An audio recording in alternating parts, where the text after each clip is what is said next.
Good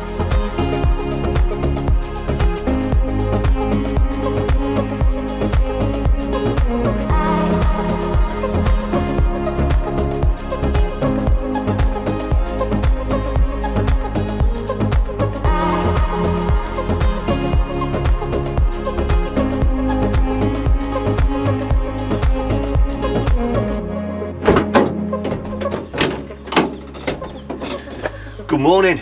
I've just checked the temperature gauge on the van. It's saying it's just 5 degrees. I think last night was probably officially the first frost of the year. It's now November. I'm on a relatively shallow lake today. There isn't any wind, and I'm going to be targeting some skimmers. I'm hoping we might get 1 or 2 bream as well, so I'm going to feed the peg in a couple of different ways just to cover the options. However, I'm going to be fishing with soil. Okay, so I'm going to be using ground bait, but at this time of year, certainly going into winter, cutting back on the feed and the amount of feed that we put in can be a great way of obviously catching and getting extra bites. And one of the ways of doing that is by using soil. There are leams that you can use as well, but I'm going to be showing you today how you can fish with soil, how you can use it on its own, and how you can actually mix it with the ground bait as well. And it's a fantastic winter tactic. So I'm going to be fishing with a cage feeder. Nothing complicated about this form of fishing, but now that the water temperature is obviously dropping, the water clarity is going much clearer. Just by using soil to cut your ground bait, you can still obviously use ground bait, but I'm going to show you a couple of different ways that you can actually fish with it today on this session. I've only got some natural baits with me. It's a pretty low bait bill, and I'm going to get some clobber on, some winter clobber on now, get wrapped up nice and warm. I've got a nice big flask of coffee, and I'm going to get down to the peg, but the first thing I'm going to do is sort my bait out.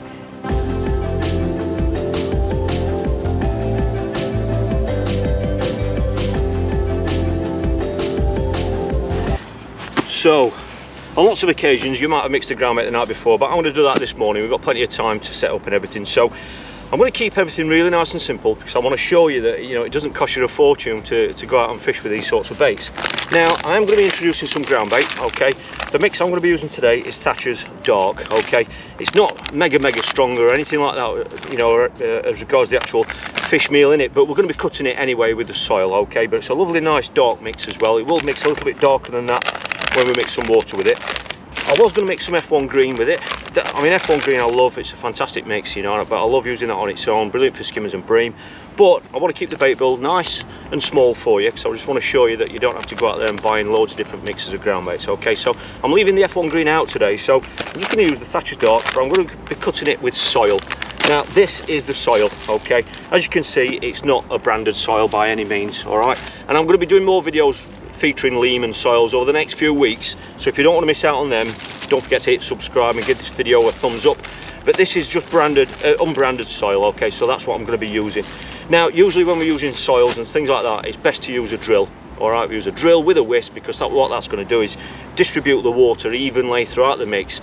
However, not everybody's got a 12-pound drill to take to the peg with them and a big whisk or anything like that, so I'm just going to show you today that you don't have to use a drill. Okay, so what I'm going to do is I'm going to measure out the ground bait. I'll keep this really nice and simple for you, nice and quickly, because we want to get fishing, don't we? So all I'm going to do is I'm going to mix, because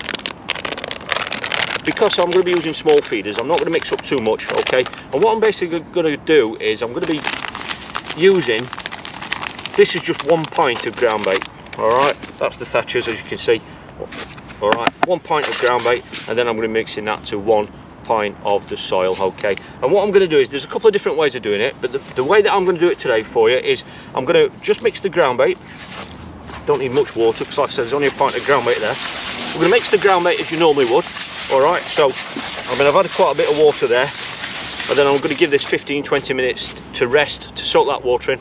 Might need to add a little bit more water, I'm sure we will add a little bit more water. Then when that's ready, that's when you introduce the soil.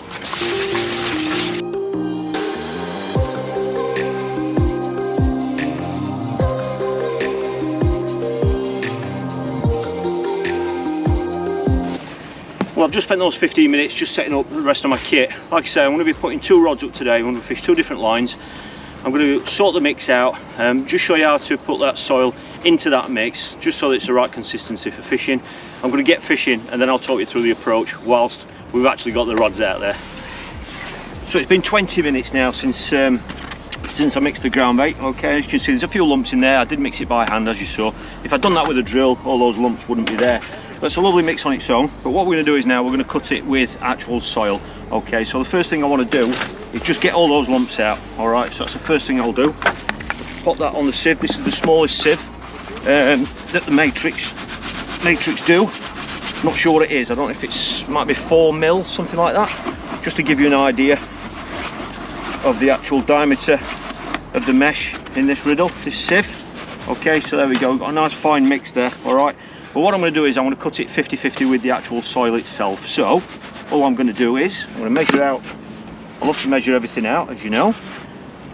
Okay, I'm going to measure a pint out. Okay, I'm going to leave some behind because that gives me the option to feed ground bait on its own, which is like the full value of the feed if you do want to introduce that. So I'm just going to pop, as you can see there, I've just got 1 pint of ground bait's gone into that mixing bowl. Okay, now what I'm going to do now is pop the rest of the full mix into a bowl. Okay, so I can put that to one side. And now what I want is a pint of the actual soil. So all we can do is simply add the ground bait into there. So that's your 1 pint. And all I'm going to do is sieve into that the same measure again of the actual soil itself. Okay, straight out of the bag, as you can see. You could do this exactly the same if you was using LEAM. And I'll show you the difference in the mix when it's finished. Okay, so that's 1 pint there going into the mix. Put it through a sieve because obviously you want to get rid of all those lumps or any debris or anything that's in there that you don't want in there. All right, like I said, with a drill this would be much easier or much quicker, but I just want to show you that you can do it without using a drill. As you can see, that's changed the consistency of it now, as you can see. And what it's also done is it's made it drier. All right, because the soil is dry. You know, it is a little bit damp, just like some of the damp lean, but it's still dried out of the ground bait mix. It will still bind into a ball, as you can see, but what you need to do is, if this is still too dry, it depends on the ratios that you put the soil with the ground bait. If it's too dry, don't add water to this like we've just done with the ground bait, okay, because you will go lumpy and claggy, and if you're using leam, that will do that even more. That's where you want to come into it with an atomizer, because what that will do is just distribute the water evenly throughout the mix. Okay, it just means that it's not going to go all lumpy, and obviously you've got a little bit more control over that as well. Okay, I think that's going to be all right to start with. And what I'm going to do is I'll show you the difference in the actual mixes. So we've got my right hand there is the ground bait, and the one on the left is the one that's cut 50-50 with the soil. Okay, and you can see the difference there. All right, and if you can see in the edge, put the ground bait mix in. See the cloud? We put the soil mix in. Much more cloud, much cloud. It lasts longer as well, but you've actually reduced the feed value as well. So there's a couple of the reasons why we're putting that in. We're bulking it out, we're obviously reducing the amount of feed that's going in, and you're creating a cloud as well. So let's get fishing, and I'll talk you through the approach once we've actually got the rods out there.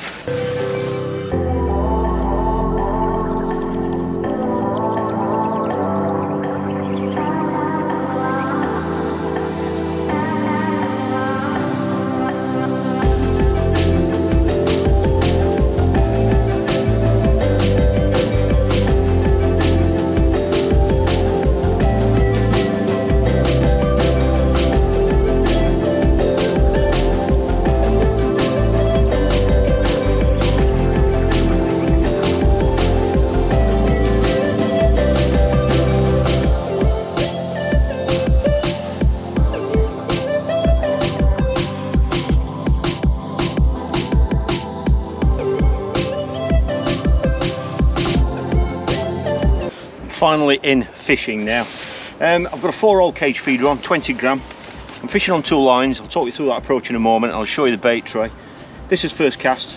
I'll set this line up with just 4 feederfuls of ground bait with the same feeder, same 4-hole. I knew I was starting on this line, so I didn't want to feed too much. I've kicked off with a 30cm hook length. It's 0.11 to a size 16 MXC1. And I've just kicked off with 2 dead pinkies, 2 dead fluoro pinkies on the hook. Free running rig. and I'm just going to be nice and patient. I fed another line. This line's at 25 metres. I fed another line, a shorter line, at 12 metres. Now I know the long pole producers, in fact that was an indication then, I know the long pole producers in silverfish matches here, so that's why I fed that line. That's another little indication. I'm not going to snatch at it. If they are skimmers, or it is a skimmer or a bream, I want to try and make sure it's on. And so I fed the 12 metre line, and I fed that with 6 feederfuls of a 5 hole, but there wasn't much feed in that. A little bit of finely chopped worm, just a sprinkling of micro pellets, and some fluoro pinkies, and I fed that at 12 metres, but that is offset quite a bit because I put my longer line slightly to the left. It means I can offset the 12 metre line to the right by a few metres. So my short line is 12 metres, the long line is 25, but they are offset as well, so they're not going to really encroaching on each other. So I just had 2 indications first cast, not really enough to strike at, but obviously signs of fish. So I'm just going to see what happens on this line, give it a good 45 minutes or so, see if we can catch on this, and then hopefully I'm going to drop on that 12 metre line and there might be some fish there waiting for us.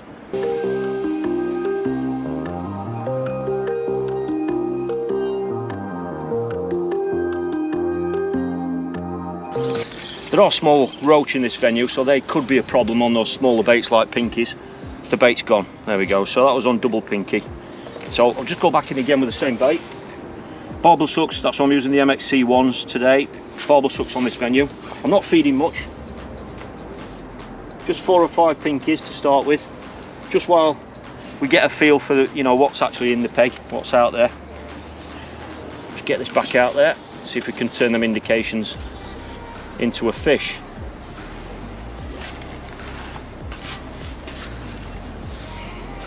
Sun's out now, it's beautiful. That temperature's really gone up now. It was only 5 degrees this morning, so I'm sure that's going to have an effect. This is not very deep, this lake. It's probably about 5, maybe 6 foot where I'm fishing. Probably might be 6 foot maximum, and that's pretty much the same depth all the way. So it's the same depth on the 25 metre line as what it is on the 12 metre line. The setup is really simple. The rod I'm using is a slim, 3.3 metre slim. All right, 3000. I've got a 3000 rising reel, and the rig is just a free running rig. Okay, so as you can see, there is just a 4-hole, 20 gram, I think it is. Yep, 20 gram, free running, no feed link or anything like that. I've just got a rubber stopper there. Section of the leader there, which is probably like 10 or 12 centimeters long, and then I've got a loop to loop there, which is how I attach the hook length. Okay, and then I've got 30 centimeters of 011 to a MXC1 hook, as you can see, and one of the pinkies has gone. Really simple setup, and I've got exactly the same setup for the short line as well.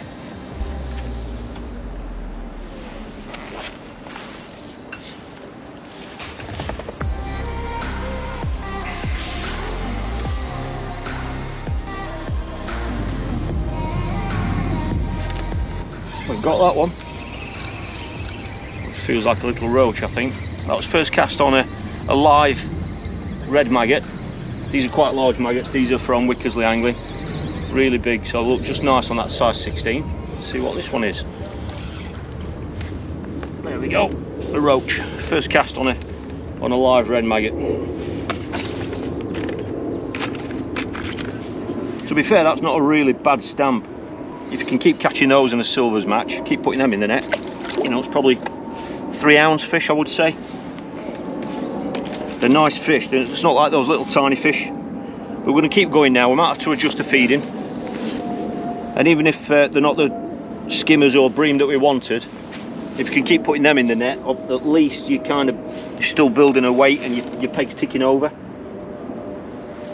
And the longer that I can spend on this line, hopefully putting fish in the net, the longer that 12 metre line gets to actually settle and rest, and hopefully give, you know, some better fish time to settle on that feed.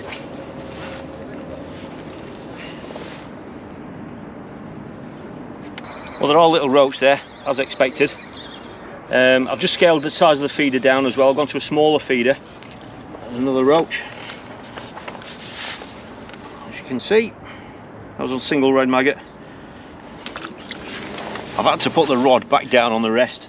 I'm actually having a problem that I have actually had on this venue before, and that is I'm getting liners. What can often happen is when you've had a few cold days and then you suddenly get a milder day, which is what this is turning into now because of the sun, you can get the attentions of carp out there, especially on your longer line.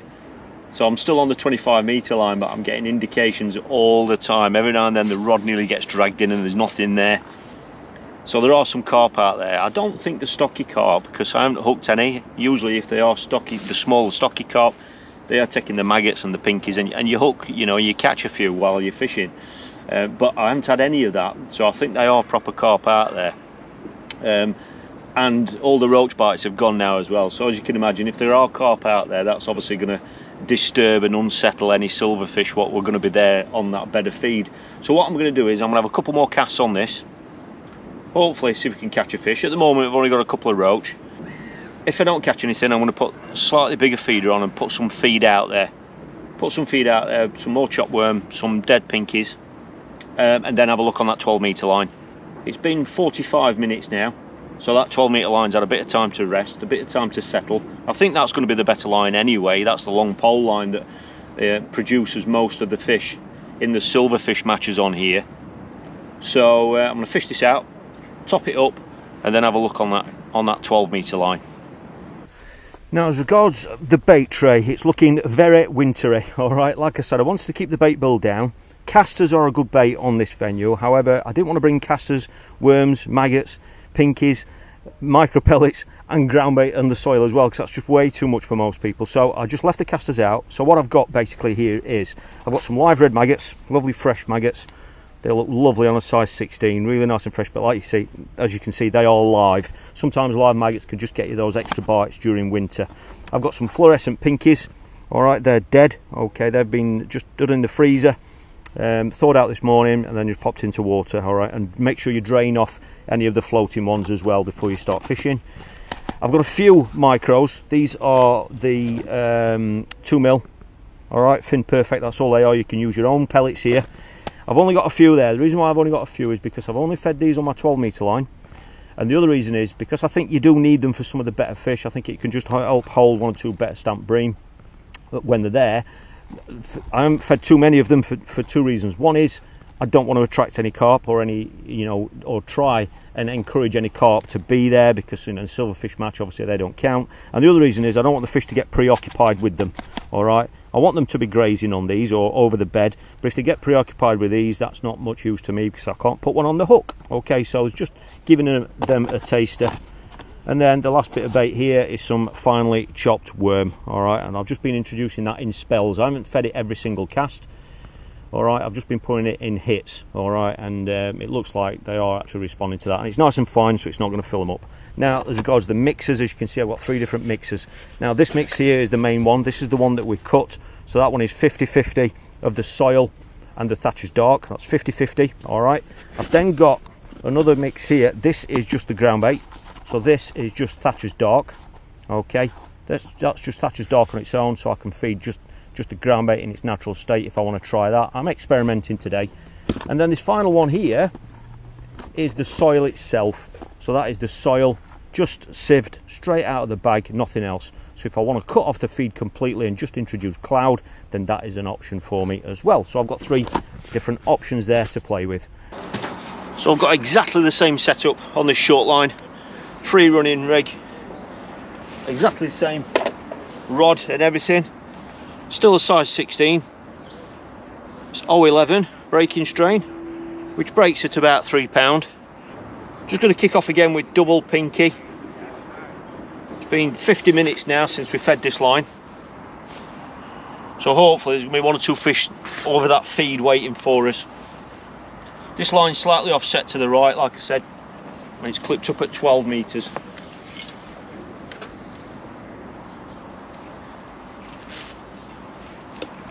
Hang on the spot. Just move the rod around a little bit so we've got a nice angle on the tip. And sometimes even when them carp are, you know, interfering with this line, that's just gone round there. I think that might have been, I don't know if that was a bream, that was a good fish, but it could have been a carp as well. It was a good fish, whatever that was. I'll just turn around to the camera then, and the tip was going round, so there was a fish there. If it was a carp, we might have problems again on this line with line bites and those fish interfering with the silverfish, but we'll find out. We'll find out.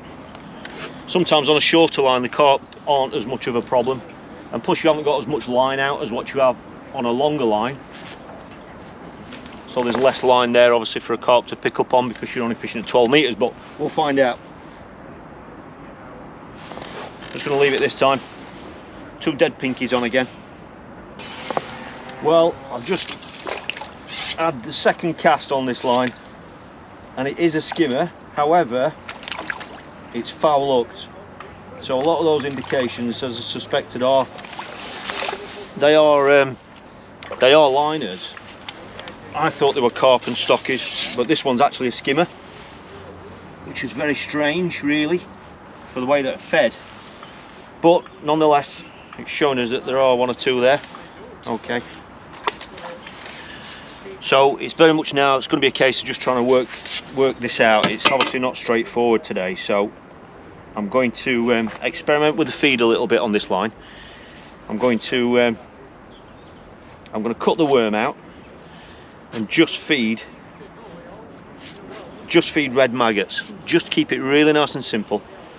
There isn't any feed in this ground bait. I'm still on the 50-50 mix, so there isn't really anything there for them to eat. So I'm just going to kick-start this bit now with just a single maggot on a 16, and just put these red maggots through the actual feeder just to try it, just to see if it's just going to simplify things and try and get them to take my hook bait as opposed to just hanging around the feed. See the odd carp moving now. Keep seeing them crashing out. Obviously that sun's risen the temperature and it's woke them up now, and that's what I'm sure is having an impact on this feed area at the moment. Well, I've just switched to a tiny piece of worm. I didn't get any bites with just maggot, so just a little bit of worm, and it looks like we've got a skimmer and it's in the mouth. There we go. And that was really quickly as well. I didn't have to wait for that. Nice fish, nice stamp fish. If they can keep coming, you'll put a net of those together. Nice stamp. So it's telling us that there's some fish there. It's not plain sailing, it's not dead easy to catch them, but it is telling us that there are some there. So now it's just going to be literally a case of just trying to figure out what the best feed and hook bait combination is going to be, but at least it's telling us there are some there, so that means the rest of it is for us to work out. I'm trying not to fish with the tip too tight. I'm trying to slack line it a little bit. There isn't any tow or anything today. You know, there's no wind on it, as you can see, so it's not constantly tightening the tip up, and that's when it can be a great time to just kind of slack line it. Have your tip just so it's straight, so the line's slack, so that the fish can take the bait and not feel anything, and then hopefully when it picks up that slack, that's when the tip goes. That's when usually the fish is on. Well, that combination seems to be working much better now. I've just repeated it again. I think this might be another skimmer. Yep, just shows you that the fish are there. But sometimes they're over your feed and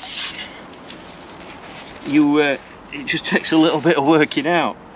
But they're a nice stamp for building up a way to silverfish. So let's just see if it gets stronger now.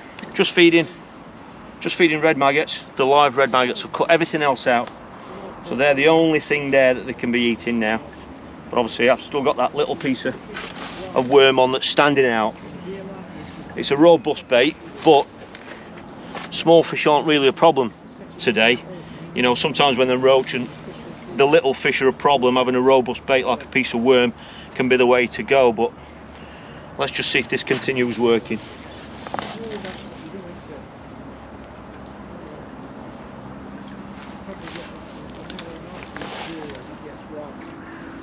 Well, I've just come off 2 fish on the strike. I don't know if they were carp, I don't know, but there were big blobs of slime around the hook. So I'm suspecting they were foul hooked, but just to try it, I've just put a bigger hook on. So I've actually got a 14 on now, the same pattern, an MXC one, and we've got a better skimmer. That's a better stamp skimmer. He's the colour of a BREAM, but he's not the size of a BREAM, but he's the best one. Best one today so far. It's very lively.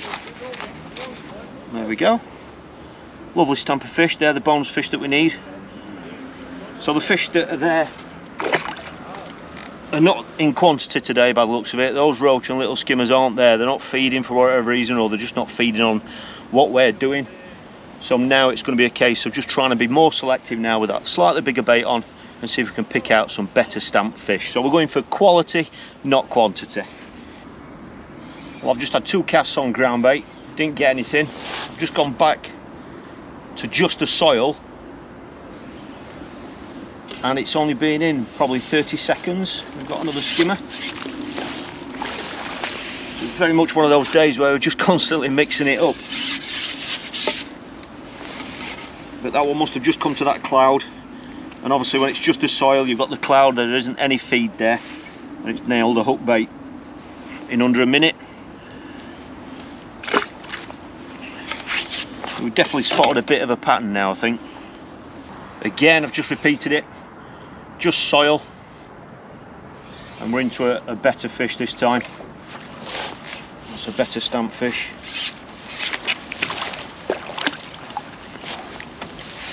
Just mixing it up, keep ringing the changes. Good stamp, lovely fish. They're the ones you need in the silver matches on here, certainly on the feeder, because it's difficult catching big weights of those small fish. You know, the pole lads, if those small fish are going to come within pole range, you're just not going to beat the pole lads.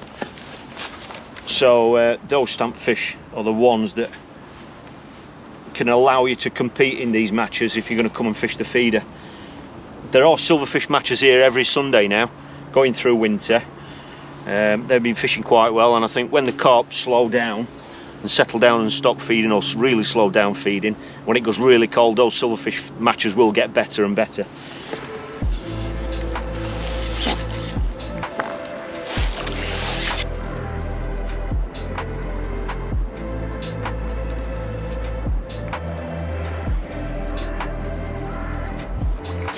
Just had about 10 minutes without a fish, but it's actually fizzing out there now. It's actually bubbling away. I don't know if that was signalling that there were carp had arrived, but I don't think it is. I think it's these skimmers that are just kind of grubbing around in the bottom and causing them bubbles to come up. It can sometimes be the kiss of death. Once that happens, sometimes it can mean that you can't catch. But you can see there, just on a little bit of worm. Nice stamp fish. So that's my first fish for about 10 minutes, but like I say, it is bubbling out there now, right obviously over my feed, so we'll just keep on going. If that continues, I'll probably cut back a little bit on the feed. So if they are grubbing around, sometimes that means that it's a soft bottom, and it means that they might be, you know, feeding and stirring the bottom up and that sort of thing, looking for food. So if I just cut it back a little bit, it might just mean my hook bait will stand out a little bit better. So it's definitely picked up now, so I'm hoping in this last 30 minutes or so we're going to have another run of fish, some better stamp fish. And yeah, it's this short line's definitely been the better line, but it definitely took some working out.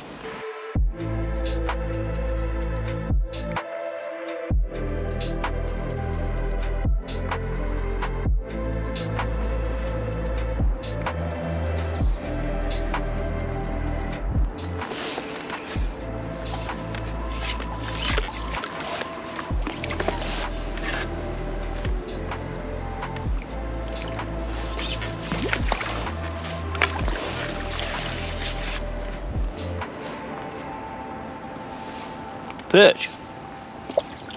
I've just started putting loads more worm in. I just want to push the peg now in these last few minutes, just to see if it's going to trigger another run of fish or a bigger stamp. I just want to really push the peg now. Loads of worm. That was my second cast having put worm in, so we should start seeing some sort of reaction. just in these last few minutes. Well, that is 6 perch in 6 casts. So I think we can safely say that the perch have really homed in on that extra worm. I'm going to call it a day there, and that's because I think we kind of proved the best way of feeding that swim today. It took some working out. I've had special permission today to put the keep net in, so I can show you what I've caught, but it's been a really interesting day.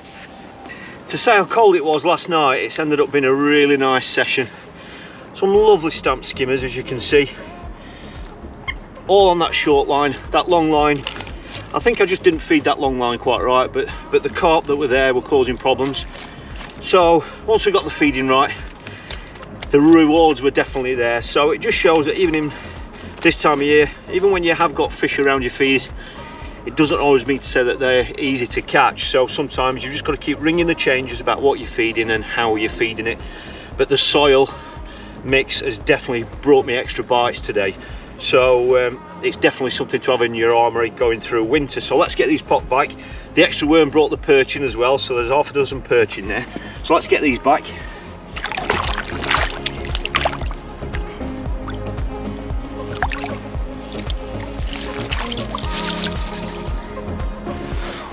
Well, there are plenty more winter sessions like this going right the way through winter, certainly through November. So if you don't want to miss out on any of the future ones, don't forget to hit subscribe and give this video a big thumbs up if you've enjoyed it. So thanks for watching, and I look forward to seeing you next time.